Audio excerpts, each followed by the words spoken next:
Bonjour à tous et bienvenue sur ma chaîne Hypnosage Expérience, votre moment de partage et d'histoire destiné aux témoignages spirituels et surnaturels. Si vous aimez mes vidéos et si vous souhaitez me soutenir, n'hésitez pas à vous abonner, à aimer et à partager mes contenus. Vous pouvez aussi prendre directement rendez-vous avec moi ou apporter vos propres témoignages spirituels par le biais de mon mail sur hypnosage.karen@gmail.com que vous retrouvez sur cette vidéo et en bas dans la description. Je reste à votre écoute, toujours avec bienveillance et respect. Sans plus attendre, voici mon nouveau témoignage que je vais vous raconter ici, sans exagération de ma part, exactement tel que je l'ai vécu. N'hésitez pas à me laisser vos commentaires et à poser vos questions. Je vous répondrai toujours avec grand plaisir, dans la mesure de mes possibilités. Voici mon histoire.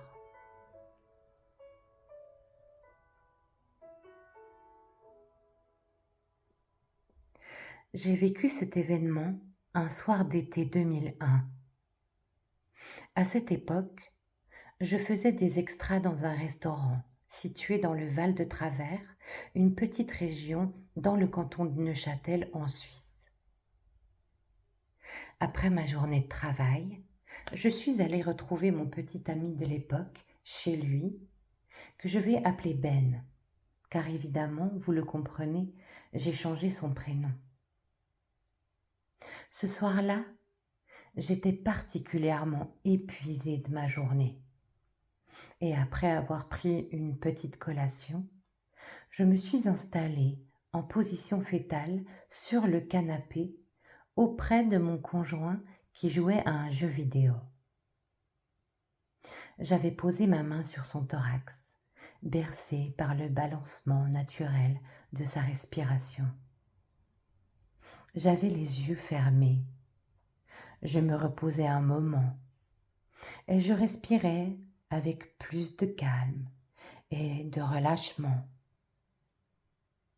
C'est alors que, soudainement, sans que je comprenne comment, je sens ma main, alors toujours posée sur le thorax de mon copain, pénétrer sa cage thoracique et descendre à l'intérieur.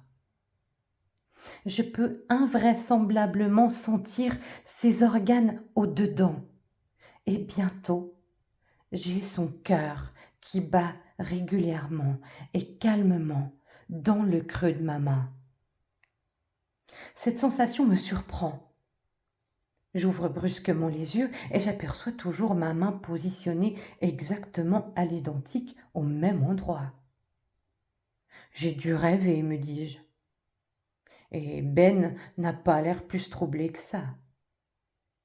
Mais je vous avoue très volontiers que personnellement, je suis assez mal à l'aise d'avoir tenu son cœur dans ma main. De nouveau, je me calme et tout semble revenir à la normale. Et c'est alors que, bon sang, ça recommence. Je sens ma main s'abaisser et j'ai complètement conscience de toucher à nouveau ce cœur battant, toujours calmement. Et, sans que j'aie le temps de réaliser, je me retrouve collée, le visage à 2 millimètres du plafond. Je suis à plus de 2 mètres du sol et bizarrement, je me sens parfaitement bien, détendue et surtout avec une sensation de légèreté dans tout le corps. D'un mouvement, je parviens à me retourner et c'est alors que j'observe là, juste en dessous, en bas, mon compagnon qui est en train de s'assoupir, ainsi que moi, mon corps, toujours en position fœtale. Cette vue est surréaliste. Et pourtant, je sais que je ne dors pas, je ne rêve pas. Soudain, derrière moi, le plafond auquel mon dos est collé est en train de s'ouvrir et je me mets à monter progressivement de plus en plus. Derrière moi, je vois une sorte de vortex, un tunnel blanc se former, grandir et s'épanouir jusqu'à faire une taille de 2 à 3 mètres de diamètre. J'arrive à observer le tube, à le détailler facilement. Et plus je le scrute, plus je me sens attirée irrésistiblement à l'intérieur, comme un aimant. J'ai juste le temps de dire à Ben: «Viens avec moi, c'est génial!»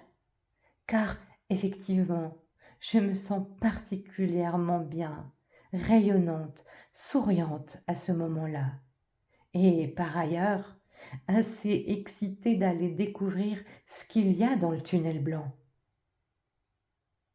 Je vois d'en bas, dans le salon, mon copain me regarder, un peu hagard, les yeux pleins d'interrogations.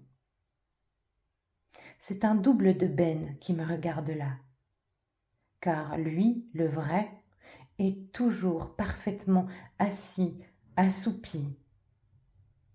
Et d'un geste, j'arrive à attraper le double et je le tire vers moi, au-delà du plafond, dans l'embouchure du tunnel.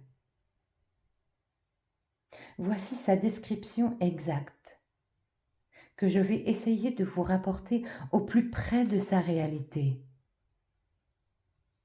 Celui-ci ne tourne pas sur lui-même. Il est d'un blanc très pur, mais pas brillant. Je dirais même opaque, car je ne perçois rien au travers. Le tunnel est très long et je n'arrive pas à distinguer ce qu'il y a à l'autre bout. Régulièrement, tout autour, je vois très distinctement dans des petites lucarnes rectangulaires des images en couleur, exactement comme des photos de ci, de là, qui ornent le tunnel. Je vois un arbre au-dessus d'une petite colline, des fleurs de toutes sortes, mais à chaque fois individuellement représentées. Puis, il y a aussi des photos d'animaux. Je vois des vaches, des singes, des gazelles, mais aussi des insectes. Et puis, plein de paysages, de lieux se trouvant partout sur la planète. Je reconnais le Grand Canyon et certaines chaînes de montagnes, mais aussi et surtout des endroits complètement inconnus, toujours disposés dans ces cadres en renfoncement des parois du vortex. Et plus nous montons à l'intérieur, plus notre vitesse s'accélère. Et je suis absolument émerveillée. Mes yeux sont écarquillés. Je n'en perds pas une miette. C'est époustouflant. Je sais que je tiens toujours la main de Ben, qui vole entre guillemets, toujours derrière moi. Mais je ne le regarde pas. Je suis bien trop absorbée. Et alors que nous progressons dans cette ascension, je remarque que tout au bout, à l'extrémité et à la toute fin du vortex, qu'il y a une porte devant. Celle-ci me paraît bien petite, mais en un clin d'œil, elle devient de plus en plus perceptible. Elle est blanche, elle aussi, et ses contours sont ocre, presque dorés. Il y a 2 battants à cette porte, et son cadre du dessus est voûté. Elle est fermée. Puis, tout s'accélère encore. Notre vitesse est vertigineuse. Je ne maîtrise rien. La fin du tunnel se referme sur cette porte. On va se la prendre de plein fouet, inexorablement. Je ferme les yeux, c'est déjà trop tard. Lorsque je rouvre les yeux, je me trouve dans une grande salle.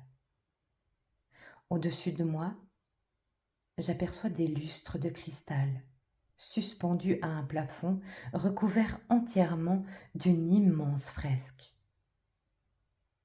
Il y a de la musique. C'est une valse viennoise. Et je suis en train de danser, au bras de Ben, entourée d'une foule de couples dansant à leur tour en tourbillonnant. Je regarde mon ex-conjoint, absolument sidéré. Il porte un costume 3 pièces, avec un pantalon et un blazer de couleur marron. Et moi, je suis habillée d'une lourde et volumineuse robe de velours verte foncé. Et nous sommes là, au milieu de tous ces inconnus, toujours en train de danser, dans cette pièce immense, dont les fenêtres sont presque aussi imposantes que la surface des murs qui les entourent, et où je peux voir au dehors qu'il fait complètement nuit. Et c'est alors que je commence à réaliser, mais je suis où là? Je sais bien que je ne rêve pas, puisque je sens bien que je suis réellement en train de danser, complètement différemment fagotée et avec ce Ben qui semble un peu déconcerté. Et forcément, je commence à paniquer. Je me desserre de son étreinte et j'observe autour de moi. Je passe dans la foule, parmi ces gens vêtus bizarrement qui me toisent d'un air offusqué. J'arrive à apercevoir de l'autre côté de la pièce une grande porte menant à une autre salle. Je décide de m'y rendre. Et j'ai bien de la peine, car je trébuche et je me cogne contre les couples qui me bousculent en dansant, et dont les plaintes accompagnent leurs regards courroucés. Pour ma part, je n'ai qu'une seule pensée. Faut que je revienne, il faut que je revienne. Car oui, bon Dieu, mais comment revenir? Je sais d'où est-ce que j'arrive, mais comment parvenir à quitter cet endroit apparemment d'une autre époque? Comment retrouver le tunnel et faire machine arrière? Faut que je revienne, faut que je revienne! De toutes mes forces, de toutes mes tripes. Alors que l'angoisse remplit ma bouche et que je me presse de plus en plus. Je cours, les gens s'écartent sur mon passage, interloqués. Faut que je revienne, mes pensées se perdent. La peur m'envahit, je suis coincée ici, je veux revenir. Ma tête tourbillonne.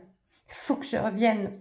Je prends ma tête dans mes mains, je ferme les yeux, mon cœur bat à tout rompre. Faut que je revienne, faut que je revienne.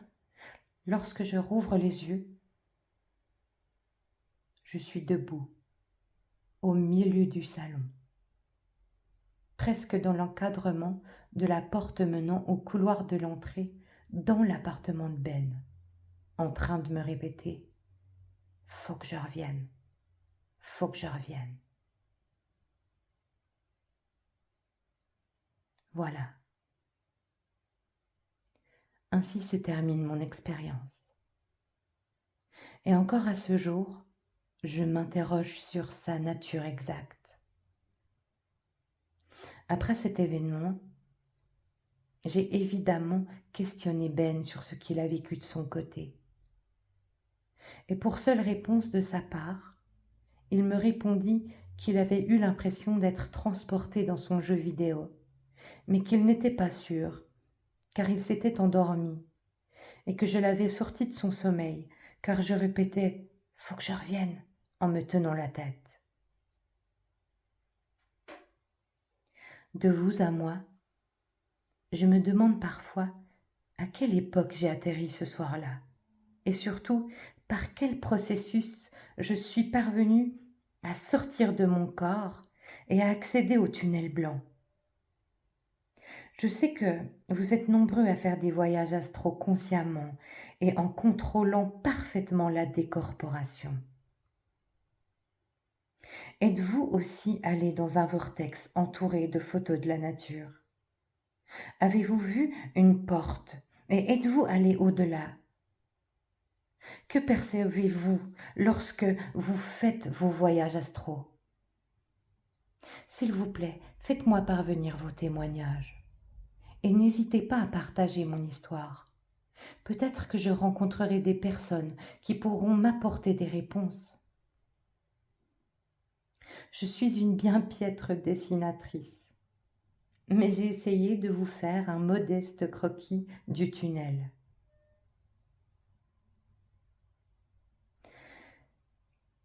Je vous remercie infiniment d'avoir pris le temps de m'écouter. Je vous souhaite tout le bonheur du monde et je vous envoie toutes mes pensées de lumière.